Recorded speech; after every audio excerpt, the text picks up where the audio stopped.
thought he could hear the couples moaning, staring down at their faces, the solemnity of a special occasion some 100 or so years in the past.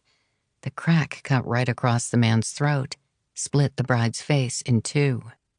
"Pull yourself together, Tommy Oya," he told himself.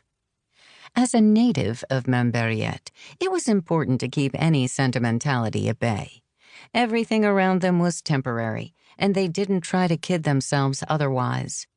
There was no crying over long-lost cinemas or the newspaper kiosks where they bought their first hockey cards. The ore had to be mined, and if it wasn't for the mining company, there would be nothing.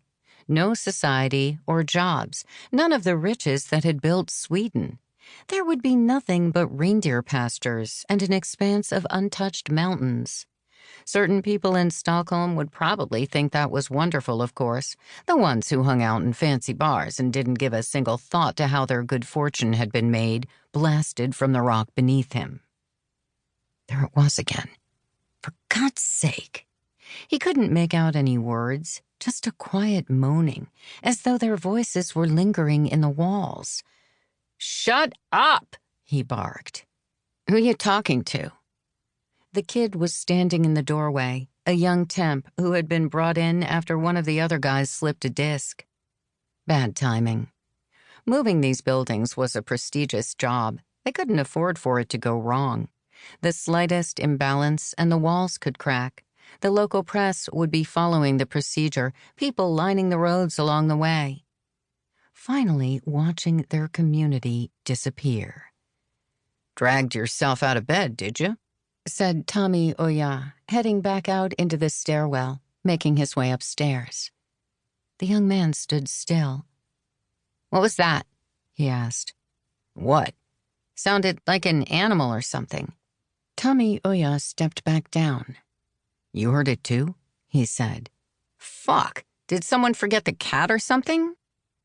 A jolt rattled through the pipes, a faint knocking. They stood perfectly still, neither uttering a word. The sounds traveled around them, muffled and evasive, then with renewed force. "The basement," said the young man. "It must be coming from down there."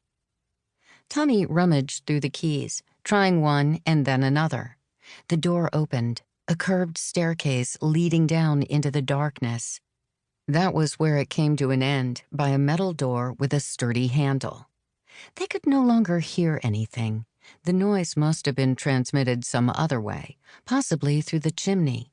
None of the keys fit the lock. "Shit," Tommy muttered, turning around. He climbed the stairs first, the young man right behind him as they slowly made their way around the outside of the building. There it was again. He dropped to his knees by the basement window and turned on his torch. The pane of glass bounced the light straight back into his eyes, dazzling him. "Smash it," said the kid.